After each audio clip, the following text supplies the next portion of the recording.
저녁에 하나님께서 우리 가운데 주신 말씀 구약 성경 예레미야 13장 1절부터 13절까지 말씀입니다. 구약 성경 예레미야 13장 1절부터 11절까지 말씀 함께 합독하도록 하겠습니다. 여호와께서 이와 같이 내게 이르시되 너는 가서 배 띠를 사서 내 허리에 띠고 물에 적시지 말라 하시기로 내가 여호와의 말씀대로 띠를 사서 내 허리에 띠니라. 여호와의 말씀이 다시 내게 임하여 이르시되 너는 사서 내 허리에 띤 띠를 가지고 일어나 유브라데로 가서 거기서 그것을 바위 틈에 감추라 하시기로 내가 여호와께서 내게 명령하신 대로 가서 그것을 유브라데 물가에 감추니라.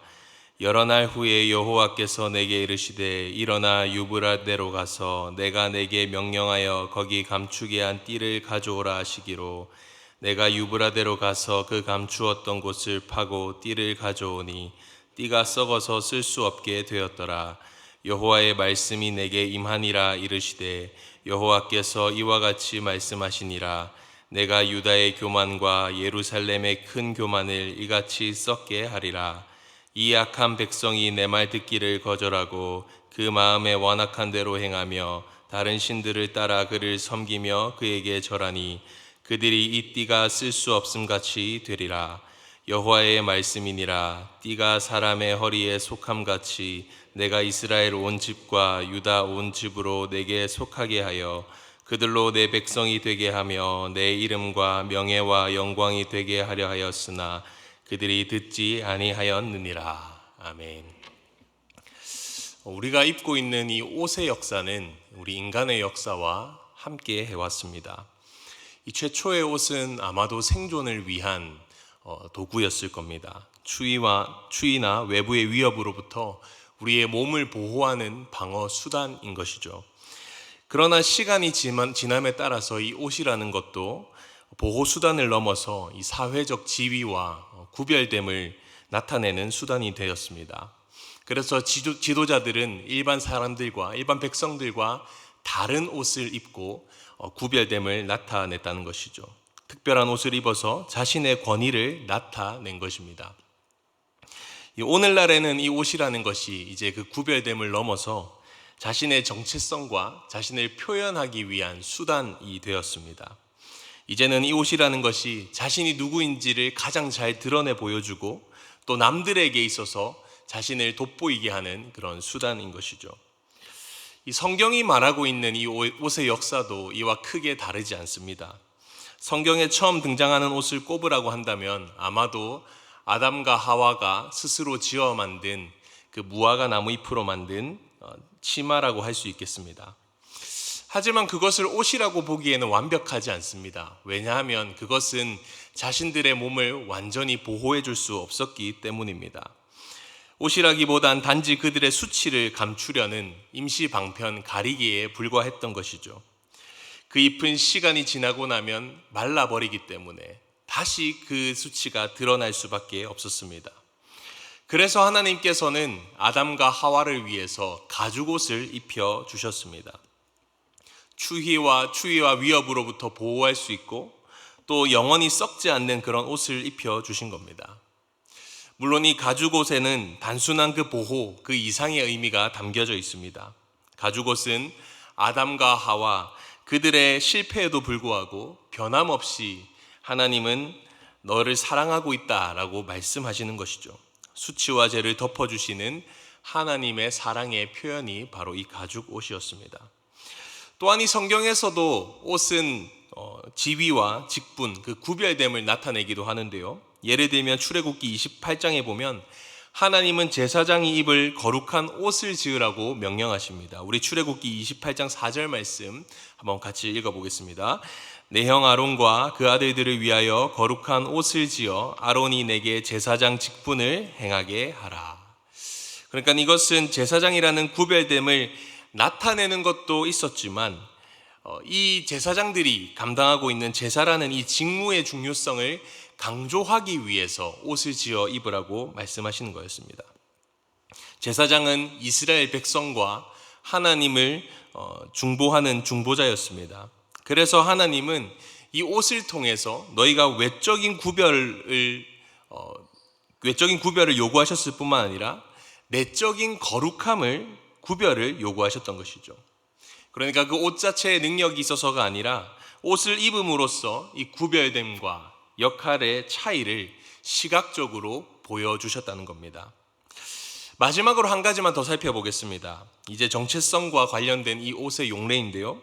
신약 성경에 보면 옷은 단순히 우리가 입는 이 외적인 옷뿐만 아니라 우리 인간의 상태와 정체성, 특히 예수 그리스도를 가리켜서 옷으로 상징한다고 나타내고 있습니다. 특히 바울 사도가 이 옷을 비유로 자주 말씀하곤 했는데요. 우리 몇 구절만 살펴보겠습니다. 먼저 에베소서 4장 24절 말씀인데요. 한번 같이 읽겠습니다. 하나님을 따라 의와 진리의 거룩함으로 지으심을 받은 새 사람을 입으라.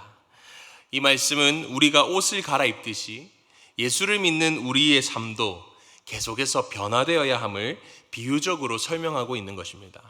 마지막으로 한 구절만 더 살펴보겠습니다. 로마서 13장 14절 말씀입니다. 우리 한번 같이 읽겠습니다. 낮에와 같이 단정히 행하고 방탕하거나 술 취하지 말며 음란하거나 호색하지 말며 다투거나 시기하지 말고 오직 주 예수 그리스도로 옷 입고 정욕을 위하여 육신의 일을 도모하지 말라. 여기서는 좀 더 직접적으로 예수 그리스도가 성도들의 입어야 할 옷이다라고 표현하고 있습니다. 하지만 그 겉면에 있어서, 그 내용에 있어서는 앞에 살펴본 에베소서 4장의 내용과 같습니다. 예수 그리스도로 옷 입은 성도는 더 이상 이전과 같이 살아서는 안 된다 하는 것이죠. 이처럼 제가 오늘 저녁에 이렇게 옷에 관한 말씀을 드린 이유는 단지 이 성경 속에 나타난 이 옷의 의미를 설명하기 위해서가 아닙니다. 지금까지 살펴본 옷들에는 한 가지 공통점이 있습니다. 그것은 모두 하나님께서 입혀주신, 하나님께서 사람에게 입혀주신 옷이거나 혹은 우리가 성도가 입어야 할 옷이라는 점입니다. 그것이 실제적인 옷이든 비유적인 표현이든 입는 대상에 있어서는 항상 사람이었다는 거죠. 다 우리가 입어야 하는 옷입니다. 그렇다면 반대로 하나님이 입으시는 옷은 없을까요? 오늘 설교는 여기서부터 출발하게 되었습니다. 물론 하나님은 사람이 아니시기 때문에 어떠한 옷도 입으실 필요가 없습니다. 그런데 만일 하나님께서 옷을 입으신다고 한다면 과연 어떠한 옷을 입으실까요? 오늘 말씀에 보면 하나님께서는 예레미야 선지자에게 독특한 명령을 하시는데요. 우리 13장 1절 말씀을 보시면 너는 가서 뱃띠를 사서 네 허리에 띠고 물에 적시지 말라라고 하십니다. 뱃띠를 사서 허리에 띠는 것까지는 우리가 이해가 되는데 굳이 왜 물에 적시지 말라고 말씀하셨을까요? 여기서 이 배라는 것은 오늘날로 말하면 린넨입니다. 린넨 소재죠. 물에 젖은 채로 두면 금방 곰팡이가 피고 변질되기 쉬운 소재입니다.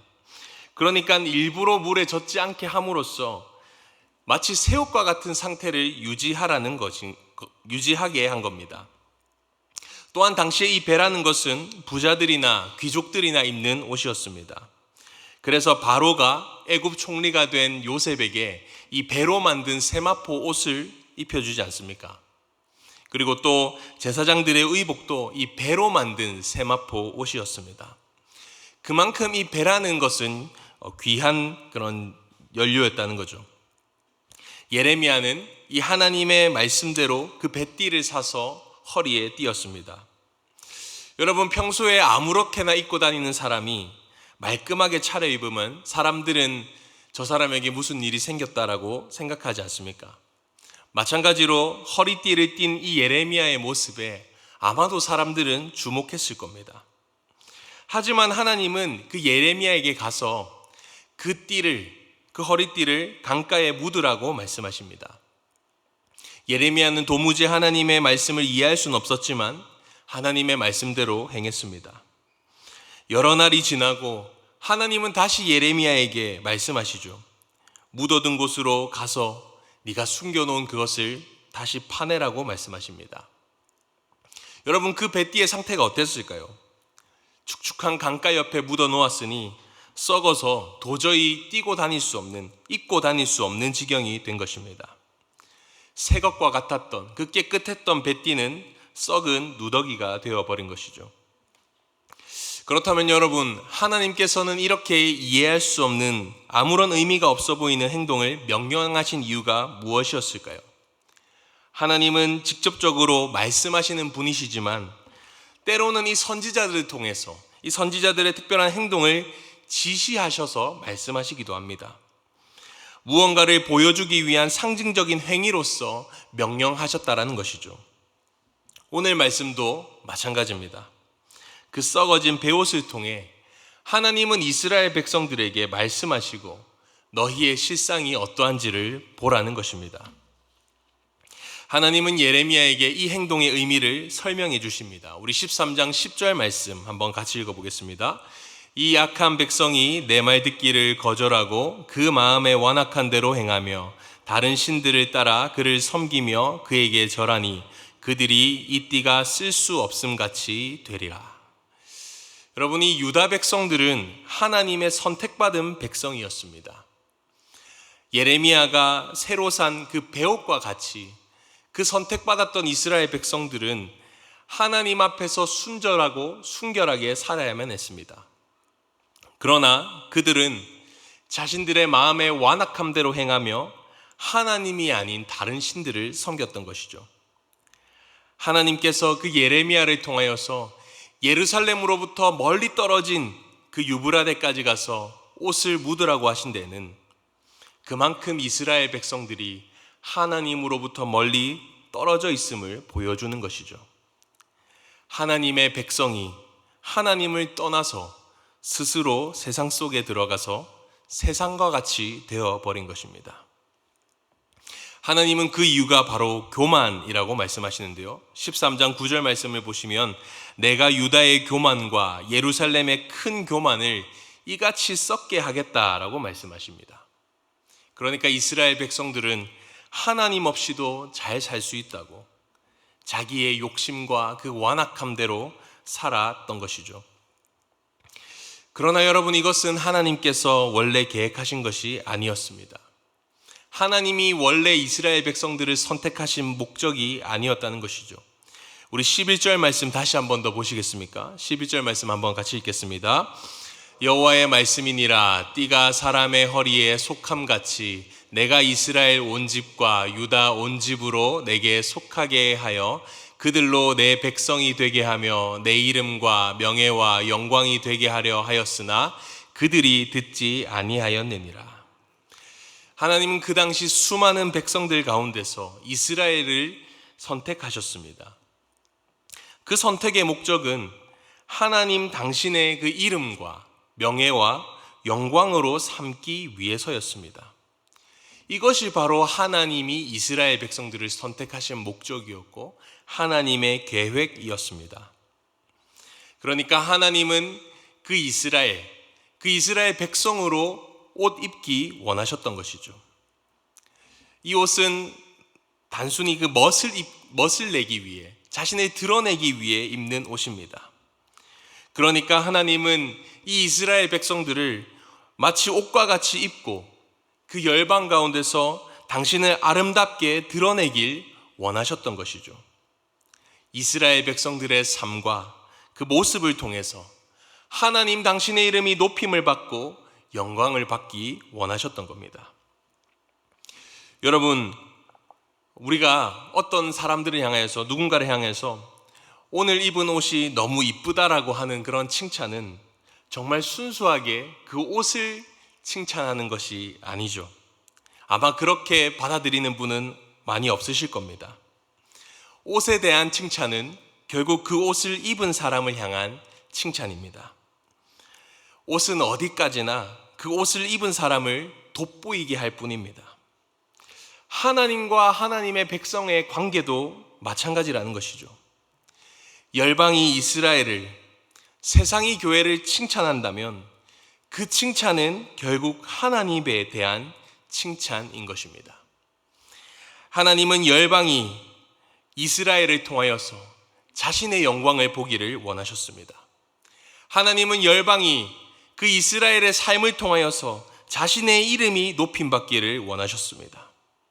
하나님은 이러한 계획과 목적으로 이스라엘을 선택하셨다는 것이죠. 이스라엘 백성들이 특별해서도 아니고요, 그들에게 더 나은 모습이 있어서도 아닙니다. 여러분, 분명 여러분의 옷장에는 수많은 옷들이 있을 줄 압니다.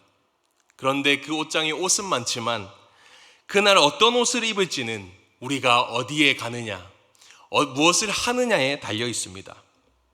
우리가 집 앞에 편의점 갈 때 입는 옷과 교회에 올 때 입는 옷이 다른 것처럼 그 옷이 비싸서가 아니고 그 옷이 목적에 잘 어울리기 때문에 골랐다는 것입니다.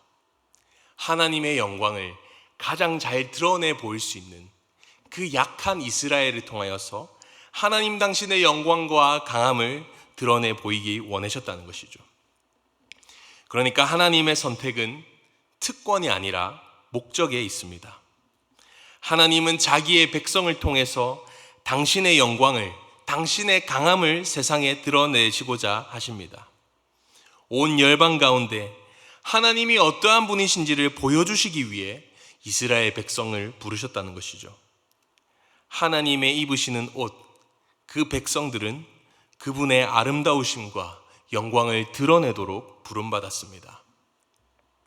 여러분, 이러한 차원에서 우리의 전도도, 우리의 선교도, 우리의 삶을 아름답고 매력적으로 보이게 하는 것이어야만 합니다. 그것은 하나님을 우리의 삶과 행동의 중심에 모시는 것이죠. 물론 그것이 선교와 전도의 전부라고 할 수는 없습니다. 지극히 일부분입니다. 여전히 말로 복음을 제시하는 일도, 또 해외의 선교지에 개척을 하는 일도 분명히 필요합니다. 하지만 우리가 무엇을 말해야 하는 것도 너무나 중요한 일이지만 하나님의 백성으로서 우리가 어떤 사람이 되어야 하는지, 하나님의 백성으로 우리가 어떻게 살아가야 하는지도 너무나 중요하다라는 것이죠. 이것은 세상에서 우리가 능력 있는 자가, 세상의 기준에서 우리가 능력 있는 자가 되라는 말이 아닙니다. 같은 모습, 같은 상황 속에 살아도 다른 삶의 태도와 다른 삶의 방식이 사람의 마음을 움직이는 매력이 될 수 있다는 것이죠. 한 예를 들면 우리가 같은 직장 생활을 하고 있지만 똑같은 직장에서 비슷한 연봉을 받으며 우리가 일을 하고 있지만 같은 문제를 만났을 때, 같은 어려움을 만났을 때 어떤 이는 힘들어하고 지칠 수 있지만 그 고난과 어려움 가운데서 다른 이는 그 어려움을 기쁨으로 승화시킬 수 있고 변화시킬 수 있다는 것입니다. 그 차이가, 무엇이 그 차이를 만드는가, 무엇이 그 다름을 만드는가, 그것이 바로 매력이고 그것이 세상이 우리를 주목하게 만드는 힘이라는 것입니다. 사랑하는 성도 여러분, 우리는 하나님의 옷입니다. 하나님은 기꺼이 이런 우리를 옷 입기를 원하십니다. 우리는 나를 위해 부름받은 존재가 아닙니다. 또 우리끼리 아름다운 공동체를 이루도록 우리를 부르신 게 아닌 것이죠. 세상 가운데서 하나님의 영광과 그 아름다움을 드러내기 위해 우리는 부름받았다는 사실을 기억해야만 합니다. 바꾸어 말하면 어쩌면 세상을 위해 우리는 하나님의 옷으로 부름받은 자들입니다. 여러분, 저와 여러분이 만일 하나님이 입으시는 옷이라고 한다면 과연 하나님이 저와 여러분 때문에 돋보일 거라고 생각하십니까? 나로 인하여서 하나님이 그 영광과 기쁨을 받으실 거라고 확신하십니까? 저는 이러한 생각을 해봅니다. 만약 내가 하는 행동과 말과 마음의 생각들이, 그것들이 옷으로 만들어지면 어떠한 모습일까? 그 모든 것들이 외적으로 다 드러난다고 한번 생각해 보십시오. 정말 그렇게 된다면 저조차도 저 같은 옷을 입고 싶지 않은 게 솔직한 저의 심정입니다. 하나님께 찬송과 영광을 드리기는커녕 어쩌면 수치와 모욕을 가져다 주지 않겠습니까? 그런 옷이라면 당장이라도 버리는 것이 마땅합니다. 더러운 옷은 그 하나님의 거룩하심과 그분의 영광을 결코 드러낼 수 없는 것이죠. 그럼에도 불구하고 하나님은 이러한 우리를 여전히 당신의 옷이라고 불러주십니다. 우리가 때로는 더럽고 때로는 구겨지고 때로는 초라한 모습이라 할지라도 하나님은 그런 우리를 결코 버리지 않으십니다. 오히려 그런 우리를 새롭게 빚어가시고 자신의 영광을 위하여서 거룩한 옷으로 여전히 사용하기를 원하십니다. 그렇기 때문에 우리가 하나님의 옷으로서 하나님의 영광을 드러내기 위해서는 너무나 역설적이지만 하나님께서 입혀주시는 옷을 먼저 입어야 합니다. 우리 아까 읽어봤지만 로마서 13장 13절과 14절 말씀 우리 다시 한 번 더 읽어볼까요? 한번 같이 읽겠습니다.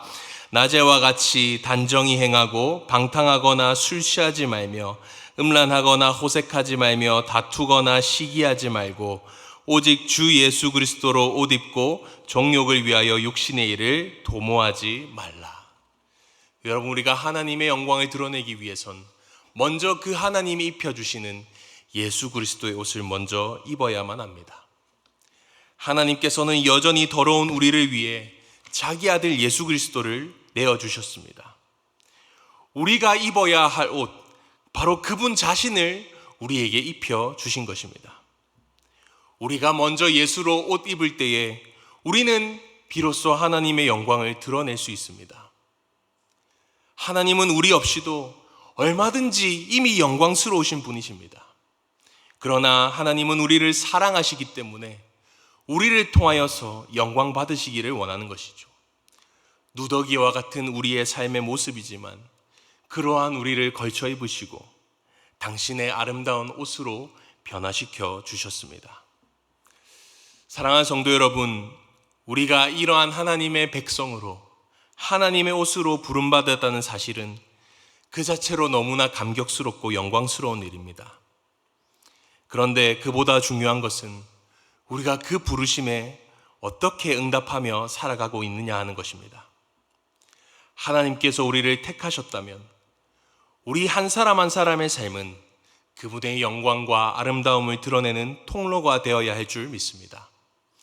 여전히 하나님은 우리를 옷처럼 입으시고 그 옷을 통해 세상 가운데 당신의 영광을 드러내길 원하십니다. 그렇다고 한다면 우리는 계속해서 우리 자신에게 질문해야 됩니다.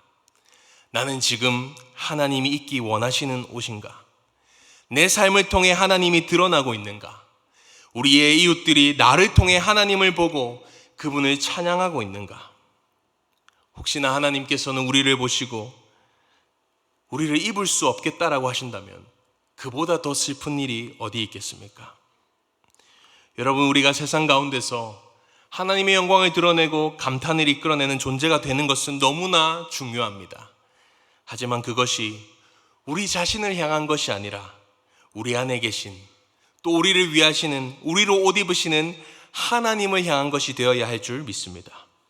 우리의 삶을 보고 많은 사람들이 말하기를 저 사람을 통하여서 하나님이 보인다라고 말할 수 있기를, 그날을 우리가 소망합니다. 세상은 우리를 통해 하나님을 보기를 원하지만 우리가 하나님의 영광을 가리고 있다면 세상이 어떻게 하나님을 경배하고 예배할 수 있겠습니까? 그렇기 때문에 하나님은 오늘도 여전히 우리로 옷 입기를 원하시고 우리와 우리 교회를 통하여서 하나님의 영광을 드러내기를 소망하고 계십니다.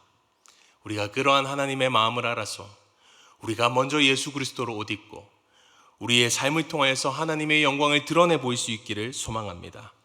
마지막으로 오늘 이 말씀만 적용으로 드리고 마치겠습니다. 우리가 오는 주일에 제6차 드림 축제를 앞두고 있습니다. 이 일을 위해서 모든 성도님들이 금식하며 기도하고 또 여러 모습으로 헌신하고 계십니다. 어제 오늘 더운 날씨 가운데서도 유치원으로부터 시작해서 그 고등학교에 이르기까지 우리 학교 앞 전도에 장로님들과 많은 집사님들이 수고하고 함께 해주셔서 너무나 감사한 일입니다. 학교 앞에서 전도지를 나누고 초청장을 건네고 그 복음을 심고 계시는 이 일에 동참해 주셔서 너무나 감사하고 제가 교육자로서 감사한다는 말씀을 전합니다. 그렇다면 이제 우리가 해야 될 일은 무엇일까요? 바로 하나님의 옷으로서 하나님의 사랑으로 아이들을 맞이하는 일입니다. 드림축제 당일 먹거리존과 놀이존을 방문하는 아이들이 많이 있을 줄 압니다. 그런 아이들이 우리 교회에 올 때 여러분 반갑게 맞이해 주십시오. 여러분의 말 한마디, 미소 하나, 손짓 하나하나가 그 하나님의 사랑과 마음을 담아낼 수 있다고 저는 확신합니다. 비록 우리 교회를 찾아오는 이 아이들이 우리가 준비한 행사와 먹을거리와 그 프로그램으로 인해서 교회에 올지 모르지만 그날 우리의 태도를 통하여서 또 그날 전해지는 그 말씀을 통하여서 하나님의 사랑과 은혜를 맛보아 알게 해달라고 우리가 기도하고 그렇게 수고하기를 원합니다. 우리가 그 아이들을 친절하고 따뜻하고 진심으로 맞이할 때 그 아이들이 단순히 행사가 아니라 하나님의 사랑을 경험하고 하나님의 사랑을 기억할 수 있는 귀한 시간이 되기를 소망합니다. 무엇보다 이 축제가 우리가 단순히 행사로 그치지 않고 이 행사를 통하여서 하나님의 영광이 드러날 수 있기를, 이 지역을 향한, 이 세상을 향한 그 하나님의 마음이 드러나고 오직 하나님의 영광만 드러나기를, 오직 하나님만 영광 받으시기를 간절히 소망합니다. 하나님 한 분만이 드러나고 기억되는 시간이 되기를 소망합니다. 그래서 우리의 모든 말과 행동이, 우리의 모든 삶이 오직 하나님을 위한 찬송과 예배가 되기를 간절히 소망합니다. 이 시간 우리가 오늘 말씀 기억하면서 이러한 마음을 가지고 함께 찬양하며 나아가길 소망합니다.